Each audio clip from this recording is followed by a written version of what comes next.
Hello అండి, బాగున్నారా? ఈరోజు నేను ఒక మంచి ట్రెడిషనల్ ఫిష్ కర్రీని ఎలా చేసుకోవాలో చూపించేస్తాను. నేను పండుగప్ప తీసుకొచ్చాను. పండుగప్ప is nothing but బరాముండి.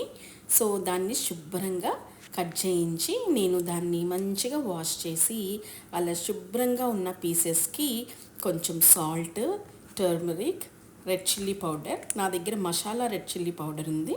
So masala red chilli powder, పచ్చిమిరపకాయలు, ఉల్లిపాయ ముక్కలు వేసుకుని దాన్ని చక్కగా అన్ని ముక్కలకి అంటేటట్టుగా దాన్ని చక్కగా మిక్స్ చేసుకోవాలి. I repeated.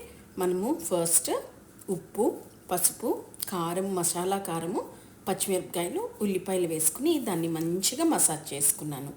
ఇప్పుడు ఒక హ్యాండ్ఫుల్ ఆఫ్ పల్లీ నూనెని, పీనట్ ఆయిల్ని వేసుకుని అది మళ్ళీ ఇంకొకసారి మసాజ్ చేసుకుంటున్నాను.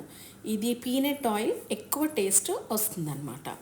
ఇప్పుడు మనము అందులో ఒక 1 కప్ ఆఫ్ చింతపండు రసాన్ని వేసుకున్నాను.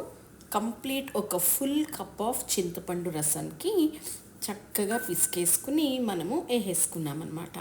ఇప్పుడు దాన్ని ఒక్కసారి చేతితో కలిపేసుకుని మనం గిన్నెతోటి ఆ ముక్కలన్నీ చెదిరిపోకుండా మనం గిన్నెతోటి కూడా ఒక్కసారి షేక్ చేసేద్దాం. సో ఈ ఫిష్ కర్రీ స్పెషల్ ఏంటంటే దీన్ని తొరుపు పెట్టడం అని అంటారు. ఐ డోంట్ నో అది కరెక్ట్ వర్డో కాదో, బట్ నాకు తెలిసినంత వరకు అయితే తొరుపు పెట్టడం అని అంటారు. ఇది మా నాయనమ్మ స్పెషల్. సో మేము ఎప్పుడు అడిగినా ఓన్లీ ఇదే ప్రాసెస్లో చేసి పెట్టేదన్నమాట. సో ఇందులో మనం ఒక హ్యాండ్ఫుల్ ఆఫ్ కరివేపాకును కూడా వేసుకుని ఆ కూర అంతా దగ్గరికి అయ్యేటట్టుగా మనము అప్పుడప్పుడు కదుపుతూ, జస్ట్ గిన్నెనే కదపాలి, కదుపుతూ ఆయిల్ పైకి తేరే వరకు కుక్ చేసుకోవాలి. ఒక్కసారి ట్రై చేసి చూడండి and let me know in the comment box. Thank you for watching.